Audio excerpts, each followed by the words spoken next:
E começando a revisão do capítulo 12 de Boruto TBV, partindo de onde o capítulo anterior parou, o Boruto encara o Hidari de frente, enquanto pede para que o Konohamaru proteja a Himawari. Mas o Hidari não fica parado e antes mesmo do Boruto terminar de deixar a Himawari no chão, ele ataca o Boruto, que por sua vez consegue se defender contra-atacando com um Futon Toppa, jogando o Hidari para longe. Um Futon que é uma versão fraca do Dai Toppa, que é bem conhecido por ter sido usado pelo Orochimaru e que foi usado pelo Mitsuki no capítulo 19 de NNG. Talvez mais um indício de que o Boruto treinou diretamente com Orochimaru? Bom, enfim, prosseguindo, Hidari ainda consegue entrar numa marca de garra, deixando todos em alerta. Enquanto isso, o foco muda para Kawaki e Delta no local onde o Juri está. Aparentemente, o Kawaki sente que o Boruto se teleportou e voltou para Konoha, e após confirmarem o estado do time 10 e da Himawari com o time sensorial, observam Jura que só estava ali parado olhando para o nada. Voltando a Konoha, o Konohamaru julga as ações do Boruto, visto a posição delicada em que ele estava diante de Konoha. Mas a Sarada prontamente o defende, lembrando ao Konohamaru que se não fosse pelo Boruto, ela não sabe o que poderia ter acontecido a ela instantes atrás, fazendo com que o Konohamaru coopere com o Boruto por hora, informando sobre as habilidades do inimigo. Bom, pelo Hidari ser capaz de usar as marcas de garra, eles não saberiam onde ele apareceria. Sendo assim, o Boruto pede para que o Nishi, o famoso random de luxo da divisão sensorial, se foque nas marcas de garra, não deixando nenhum movimento de chakra do Hidari escapar. Além disso, a Sumire também informa o Boruto sobre o Hidari estar atrás da Sarada, ignorando todos em volta dele, ao mesmo tempo que a Sarada também chega à conclusão de que o Hidari tem alguma relação com seu pai que se tornou uma árvore, deixando o Konohamaru surpreso, se perguntando se isso tem alguma ligação com a condição na qual o Moeg está. Sendo assim, o Boruto explica que o Hidari é uma existência nascida a partir do chakra do Sasuke, como já sabemos, mas também destaca que eles não precisam se segurar, que eles precisam se focar em derrotá-lo para salvar o Sasuke. O Konohamaru até questiona o Boruto sobre como ele conseguiu essas informações, mas o Boruto desconversa apenas repetindo que eles precisam se focar em derrotá-lo, ou do contrário ele vai acabar o matando. Até que de repente o Nishi sente uma reação de chakra, mas que ele não sabe dizer com exatidão onde está, pois parecia estar em toda parte. Assim acabam surgindo vários Tsumeakas das marcas. E sabendo que a Sarada era o único alvo do Hidari, o Boruto bola um rápido plano de ação onde eles ficariam encarregados de lidar com os Tsumeakas enquanto o resto se afastaria, com a intenção de puxar o Hidari para fora. E assim acontece, enquanto o Boruto diminui o número dos inimigos, um ataca a Sarada atraindo o Hidari para fora, que tenta capturá-la mais uma vez. Mas o Boruto consegue acertá-lo com um Rasengan em cheio, fazendo o Hidari recuar, quase fazendo uma referência à cena do Minato acertando um Rasengan no Obito. No esconderijo das Shinjus, pode ser visto que o Hidari está se curando de seu ferimento através de uma espécie de raízes no teto que meio que se fundem ao Hidari preenchendo seu ferimento, o que provavelmente ele já fez depois de ter levado aquele Chidori da Sarada no capítulo 10. Sendo assim, ele emerge novamente atrás de Boruto e Sarada, espalhando mais marcas de garra pelo terreno antes de sumir novamente. Sendo assim, a Sarada até tenta pensar em algo para pegá-lo desprevenido, o atraindo no chão enquanto o Boruto voa e o acerta com Rasengan, mas o Boruto parece ter um plano melhor. Em resumo, ele decide usar o Rasengan Uzuriko e dá alguns detalhes a Sarada sobre como ele funciona. O Boruto não pode voar porque basicamente o Rasengan Uzuriko usa a energia centrífuga associada à rotação e órbita do planeta, uma energia que o Boruto nomeou de chakra do planeta, o que torna o Uzuriko uma técnica sem limites de poder. Mas para isso o Boruto precisava manter as duas pernas em contato com o solo para absorver o chakra do planeta, e nesse caso precisava de uma grande quantidade de chakra para derrotar o Hidari em um golpe só. E assim a Sarada entende o seu papel nisso tudo, ganhando tempo para que ele consiga reunir o chakra necessário. Mas de repente o Hidari ataca o Boruto pelas costas, porém ele acaba sendo protegido pelo Konohamaru e o seu Rasen Shoheki, indo contra as ordens de proteger a Himawari, que agora estava aos cuidados da Sumire, mostrando ao Boruto que ele é quem decide o que é prioridade e também ajudando o Boruto a ganhar tempo. Até que de repente a Sarada é pega pelas costas pelo Hidari mais uma vez, só que dessa vez ela usa o Chidori Nagashi contra ele, o desnorteando o tempo suficiente para que ela o jogue em cima do Boruto para que seja acertado pelo Rasengan Uzuriko. O Boruto por sua vez consegue acertá-lo com o Uzuriko, mesmo que segundo ele não seja uma versão completa, o que gera um furacão que despedaça o Hidari quase que por completo. Mas ainda assim parece que ele vai conseguir se salvar caindo em cima das marcas de garra, até que de repente as marcas encolhem, impedindo que o Hidari fuja, e o Kawaki aparece para finalizá-lo por completo. Mas é aí que um estranho fenômeno acontece. Os fragmentos do corpo do Hidari se reúnem novamente, formando uma espécie de fruto. E prontamente o Boruto pega esse fruto e entra em contato com o Kashin Code, que confirma que essa é a coisa que ele viu, o que ele chama de alma espinhosa. Mas logo Kawaki se intromete na conversa exigindo explicações, mas o Boruto, aparentemente sem tempo para conversas, apenas diz que é algo que ele precisa para salvar o seu mestre, ou pelo menos é isso que lhe disseram. E até ameaça cortar o braço do Kawaki se ele não o soltar, mas o Kawaki continua querendo saber de quem ele obteve essa informação. E chegando ao final do capítulo, de repente a tensão é cortada pelo Boruto sendo acertado por um projétil, uma mini Bijudama lançada pelo Jura, que ainda estava sendo vigiado pela Delta a quilômetros de distância, deixando a própria Delta surpresa, mas por sorte o tiro não atingiu um ponto vital. Detalhe que o Jubi na guerra já teve um feito bem parecido, ele conseguiu acertar uma Bijudama no QG da Aliança países de distância. Mas enfim, lembrando do que o Boruto disse quanto a salvar o Sasuke, a Sarada corre para pegar a alma espinhosa, mas também acaba sendo atingida no braço, até que de repente a alma espinhosa simplesmente sai voando até chegar às mãos do Jura, que agora vê o Boruto como uma ameaça. Sendo assim, ele decide que o Kawaki deve ser o alimento para as Shinjus, enquanto o Boruto deve morrer. E assim o capítulo termina. Agora, indo para as considerações finais, em geral, apesar de seguir a mesma linha do capítulo anterior, sendo um capítulo mais focado em gerar tensão e na ação, esse capítulo foi uma bela surpresa. Depois de um capítulo como o anterior, que deixou a desejar em alguns pontos, esse era o capítulo que todos pediram, entregando uma luta minimamente digna para Sarada e, ao mesmo tempo, abrindo um leque enorme de possibilidades e mistérios com a introdução da Alma Espinhosa, fechando o volume 3 com chave de ouro.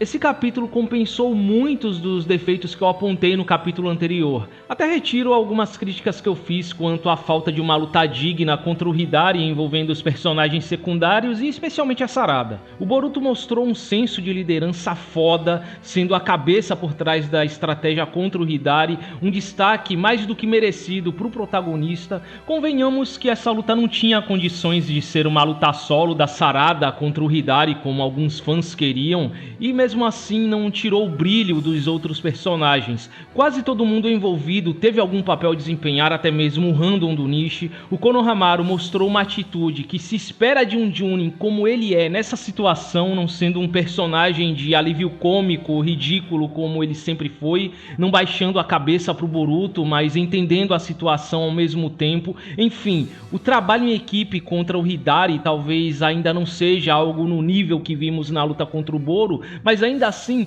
foi excelente na medida do possível. Deu para sentir uma sinergia entre todos ali, especialmente entre Boruto e Sarada, da mesma forma que dá para sentir com Naruto e Sasuke, com um antecipando o que o outro vai fazer no meio da luta e o outro, por sua vez, se adaptando rapidamente a isso. Se o Boruto conseguiu acertar o Hidari, isso foi graças a Sarada ter analisado o cenário e ter tido uma ação rápida no momento certo com base na explicação do Boruto. Um show de coordenação como já não vimos há um bom tempo em Boruto. Foi um respiro de estratégia e uma luta mais contida num cenário com vários poderes grandiosos em destaque. Usaram o fato da Sarada ser o alvo do Hidari como uma vantagem estratégica, criando uma armadilha para o Hidari, transformando uma desvantagem em vantagem para derrotar um inimigo mais poderoso com um movimento simples. E isso, meus amigos, é Naruto. É aí que está a verdadeira essência das lutas dessa franquia. Lutas inteligentes, fazendo bom uso dos recursos que os personagens têm a dispor, do terreno, da própria situação, virando o curso da luta a favor dos heróis de forma natural e sem exageros. Por isso que essas discussões sobre power scaling não passam de perda de tempo e burrice. Tudo bem que o uso rico do Boruto teve o seu papel, mas não é só força bruta que decide uma luta no universo de Naruto. Se teve um defeito nessa luta contra o Hidari, é que ela poderia ter sido mais dinâmica. Eu acho que faltou mais movimentos e ninjutsus. E foi uma luta curta demais, se bem que ela está seguindo o padrão das lutas de TBV até o momento.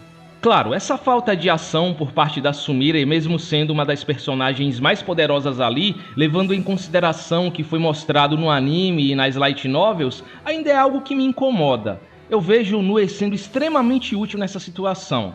Mas é aquilo que eu disse na revisão passada. Eu sinto que o Kishimoto está tentando se afastar de conceitos exclusivos de anime light novel. Mesmo que nos extras dos volumes seja dito que ela é uma combatente, tendo o Nue e outros ninjutsus que vemos no anime, de nada adianta se ela não mostrar o que é dito.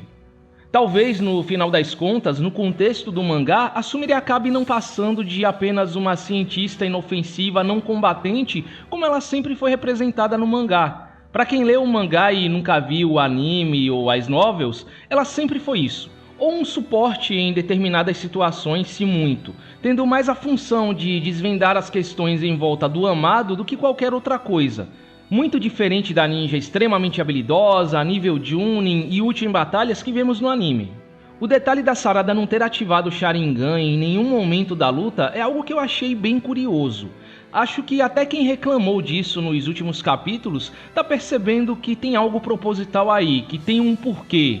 Agora me parece que tem algo além de simplesmente economizar chakra nisso, o que só reforça algo que eu sugeri na revisão passada. Ela pode estar em processo de criação do Byakugou, separando parte do chakra dela para o Byakugou, ou seja, se naturalmente ela já tem pouco chakra para manter o Sharingan ativo por muito tempo, ela teria ainda menos agora. Talvez o mínimo uso do Sharingan sem necessidade já seria perigoso para ela no meio de uma batalha. O Rasengan Zuhiko foi um ponto bem interessante por si só, parece um ninjutsu bem mais destrutivo do que eu imaginava, o que implica no Boruto ter pego leve com o Kodo, se bem que sempre ficou subentendido que o Boruto nunca quis matar o Kodo de fato, ele só estava blefando. Além disso, agora temos mais alguns detalhes sobre como o Zuhiko funciona de fato e suas possíveis fraquezas, como a necessidade de reunir energia ficando em contato com o solo, que pode ser uma desvantagem para o Boruto contra inimigos que voam ou em lutas intensas onde ele precisa se mover muito, e até esclarece algumas dúvidas que ficaram nos capítulos anteriores. Talvez não exista realmente um chakra do planeta no sentido literal, é apenas como o Boruto chama a energia cinética usada no Zuhiko. Parece que o Zuhiko usa um princípio bem parecido com o que é visto no The Last, quando o Toneri tenta absorver energia do Sol e tem uma sobrecarga de chakra. Ele transforma uma energia externa em chakra, o que pode até mesmo ser uma pista sobre de onde veio a ideia ou os princípios para a criação do Zuhiko. Será que ele também teve algum contato com o Toneri? Ou isso pode ter vindo das memórias compartilhadas com o Momoshiki? Talvez algo que só um Otsutsuki é capaz de fazer e que o Boruto incorporou ao Rasengan? Eu acho que se algum dia tivermos um flashback mostrando como foi todo o treinamento do Boruto nesses últimos 3 anos, certamente será focado em como o Boruto desenvolveu o Zuhiko, porque a cada capítulo esse ninjutsu fica cada vez mais misterioso, se bem que em Naruto o Sasuke saiu do time skip com o Kirin e ninguém deu um pio. Então que seja, talvez a obra nem tenha espaço para isso. E mesmo em Naruto, o único personagem que acompanhamos quase toda a evolução e treinamento foi o Naruto. O restante treinou em off dentro do time skip, não muito diferente do Boruto. E já que eu estou falando do Zuhiko, eu não vejo a derrota do Hidari como um demérito visto o trabalho em equipe e o fato do Zuhiko ser poderoso mesmo. Eu não ficaria aflito, chamaria de fraco ou algo parecido. Eu sei que muita gente esperava mais do personagem porque ele é um clone do Sasuke, mas tá meio na cara que ele vai voltar e que essa não foi a morte definitiva dele. E o próprio capítulo já deu a dica com ele sendo curado através das raízes no esconderijo, que eu assumo que sejam o que restou de uma Shinju plantada na dimensão onde a base da cara está. Talvez o Jura só precise colocar a alma espinhosa dele em volta dessas raízes e pronto. Acho que é muito cedo para o Hidari ser derrotado por definitivo antes de uma verdadeira luta contra a Sarada. Quem sabe até voltando mais forte no processo, porque o que me parece é que as Shinjus ainda não são maduras o suficiente para usar os seus poderes com perfeição, o que por enquanto deve representar um equilíbrio para o lado dos heróis.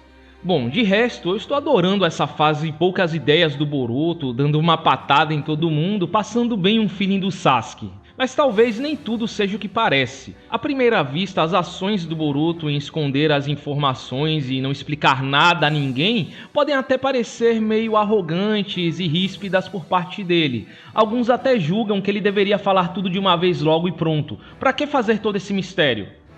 Mas eu vejo que ele tem uma boa razão para agir assim, e o próprio capítulo mostra isso com os questionamentos feitos pelo Kawaki e o Konohamaru, perguntando sobre onde ele conseguiu essas informações. Ele está trabalhando com Kashin Code, um ex-membro da Kara que não morre de amores pelo amado, e supostamente com Orochimaru, um membro da aliança traindo a aliança ao acobertar criminosos internacionais.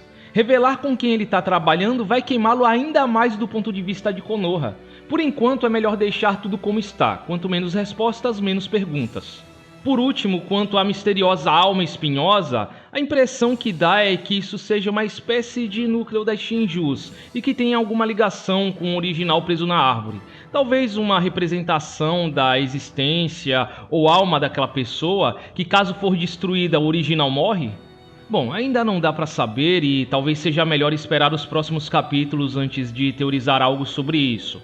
Mas a fala do Kashin Koji mostrando saber o que é uma alma espinhosa, algo que nem o Boruto conhece, aí é outra história. Esse detalhe deixou muita gente curiosa, desde a revelação do Shibai, que eu não vejo algo sendo tão teorizado e comentado. Esse detalhe pode ter implicações bem interessantes para o rumo da história e eu vejo duas possibilidades em volta disso que podem explicar essa fala. A primeira possibilidade é que ele pode ter um sapo no esconderijo das Shinjus e estar vendo que mais delas vão nascer através dessas coisas e como elas estão ligadas às pessoas presas nas árvores, o que eu acho mais provável. E a segunda, que eu acho que todo mundo já sugeriu e teorizou a essa altura, é a possibilidade de que já existiram Shinjus humanas num passado próximo há alguns anos atrás, fora do conhecimento do Kodo. Convenhamos que não seria estranho se o Kodo tivesse testado os Tsumeakas mundo afora, em vilarejos pequenos ou algo parecido, dando origem a Shinjus humanas mais fracas baseadas em pessoas normais, que foram geradas e se desprenderam do Jubi enquanto ele ainda estava procurando por Boruto e Sasuke. As atuais poderiam ser, sei lá, uma segunda geração de Shinjus mais poderosas graças ao chakra de ninjas de alto nível. Agora, se esse for o caso, eu espero que pelo menos mostrem isso em algum flashback no mangá e que não fique restrito ao anime, apesar de que daria um belo arco original pro anime expandir. Bom, de qualquer forma, agora tá difícil ter noção do que pode acontecer nos próximos capítulos. É uma pena que Sarada e Himawari não tenham sido levadas ao esconderijo do Boruto no final das contas, mas eu diria que talvez essa invasão já vai terminar no próximo capítulo. O Jura vai recuar por um momento, até porque eu acho que ele precisa levar o Hidari pro esconderijo para ser curado, e também tá na hora das Shinjus, especialmente o Jura, terem um desenvolvimento decente fora das lutas, se focando em sua compreensão da natureza humana e crescendo com o que vão aprender, o que pode levar vários capítulos. Agora o Kishimoto tem duas escolhas. Ou as Shinjus serão como Meruem de Hunter x Hunter, personagens profundos, com uma ótima construção de caráter, que compensa o fato deles terem nascido agora e não terem uma história de fundo ou um objetivo grandioso, ou serão como o Cell de Dragon Ball, personagens rasos, unidimensionais, que servirão apenas como um obstáculo para os heróis e uma desculpa para ter luta. Sem falar que se o Jura decidir atacar Konoha agora com Boruto ferido, não vai ter o que Konoha possa fazer contra ele.